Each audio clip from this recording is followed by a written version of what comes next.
اسلام میں عورت کے ساتھ ہم بستری کرنے کے ایسے 3 طریقے جو مرد کو معلوم ہونا ضروری ہے۔ السلام علیکم دوستو، یہ ویڈیو اونلی ایجوکیشن پرپز کے لیے ہے۔ ناظرین، بیوی سے ہم بستری کرنے سے پہلے آپ کو کیا کرنا چاہیے جس سے آپ کی لذت میں بہت زیادہ اضافہ ہو جائے؟ تمام مباشرت سے پہلے بستر پر ایک موٹا کپڑا بچھایا جائے۔ اسی طرح مباشرت کے بعد شرمگاہوں کی صفائی کے لیے پہلے ایک کپڑا بھی رکھ لیں۔ باقاعدہ مباشرت سے پہلے میاں بیوی کا چند منٹوں کے لیے ایک دوسرے کے جسم سے کھیلنا دونوں میں محبت پیدا کرتا ہے، اور کچھ دیر بعد ایک دوسرے کی جنسی عطا کو ہاتھ سے ٹولیں اور مسل کر اس سے لذت لیں اور خود بھی لطف اندوز ہو اور اپنی بیوی کے ساتھ لطف اندوز کریں۔ حصول لذت کا ایک اچھا ذریعہ ہے، بلکہ اس سے بیوی کو مباشرت کے لیے مکمل طور پر تیار ہونے میں بھرپور مدد ملتی ہے۔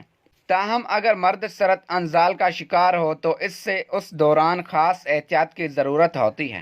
میاں بیوی کا جنسی تعلق شریعت مطہرہ بیوی کے پورے بدن سے نفع اٹھانے کی اجازت دی ہے، البتہ پچھلے مقام میں صحبت کرنا بیوی سے بھی حرام ہے کہ وہ جمع کرنے کا محل اور مقام نہیں، اس لیے صحبت اگلے حصے میں ہی جائز ہے۔ اور اس لیے جو بھی طریقہ اختیار کریں، طریقے بہت معلوم ہوتے ہیں۔ پہلا طریقہ جو ہر جاندار میں فطری طریقہ ہے کہ مرد اوپر رہے اور عورت نیچے ہو، اس میں لذت کا حصول زیادہ ہے۔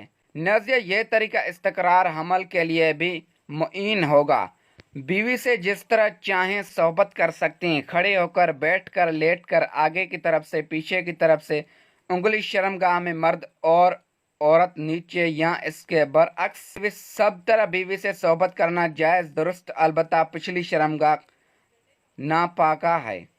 پچھلی شرمگاہ کے مقام میں صحبت کرنا جائز نہیں، حرام ہے، جمع کہ عورت نیچے ہو اور مرد اوپر اگر بھی جائز ہے، اور اگر مرد عورت کے ساتھ پہلے فارغ ہو جائے تو اس سے عورت کے فارغ ہونے تک برقرار مشغول رہنا چاہیے۔